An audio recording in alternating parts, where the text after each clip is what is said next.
एक खूबसूरत से गांव में एक मेहनती आदमी रहता था।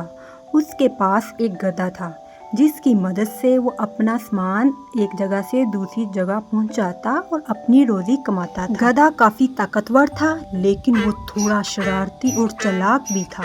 एक सुबह मालक ने गधे पर नमक की बोरियां ला दी और शहर की तरफ रवाना हो गया। मामूल के मुताबिक वो अपने गधे को लेके जा रहा था।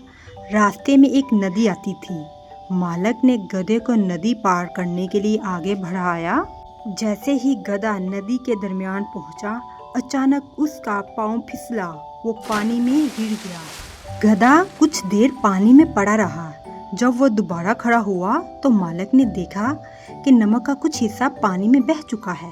अब गधे का बोझ पहले से काफी हल्का हो गया था। गधे ने दिल ही दिल में सोचा, अरे वाह, अगर मैं हर रोज नदी में गिर जाऊं तो मेरा बोझ हल्का हो सकता है। अगले दिन मालक ने फिर गधे पर नमक की बोरियां लाद दी और शहर की तरफ चल पड़ा। जब नदी आई तो गधे ने जानबूझकर खुद को पानी में गिरा दिया। फिर नमक पानी में घुलने लगा और गधे का बोझ दोबारा हल्का हो गया। गधा बहुत खुश हुआ। उसे लगा कि उसने अपने मालक को चकमा दे दिया है। वो तो अपने मालक को उल्लू बना रहा था। गधे का अब ये रोजाना का मामूल था। मालिक गधे पर नमक की बोरियां लादता, गधा जानबूझकर नदी में फिसल जाता, नमक का बोझ हल्का हो जाता और वो बहुत खुश होता कि मालक को वो उल्लू बना रहा है। मालक को गुस्सा भी बहुत आता।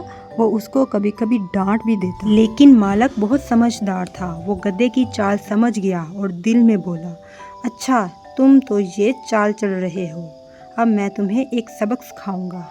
फिर मालक ने गधे पर नमक की बजाय रुई की एक बड़ी गठरी लाद दी।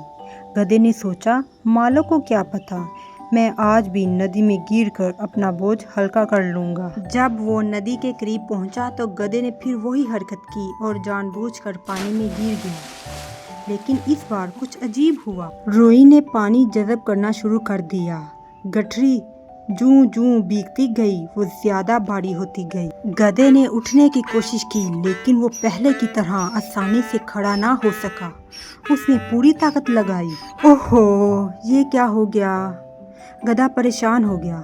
मालिक किनारे पर खड़ा मुस्कुरा रहा था। अब गधे को अपनी गलती समझ आ गई। मालिक ने कहा, दूसरों को धोखा देने की कोशिश हमेशा फायदा नहीं देती।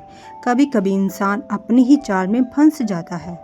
गधे ने शर्मिंदगी से सर झुका लिया। इस दिन के बाद गधे ने दोबारा नदी में गिरने की चाल नहीं चली और ईमानदारी से अपना बोझ उठाने लगा। Like, share and subscribe for more interesting and funny videos. Thanks for watching.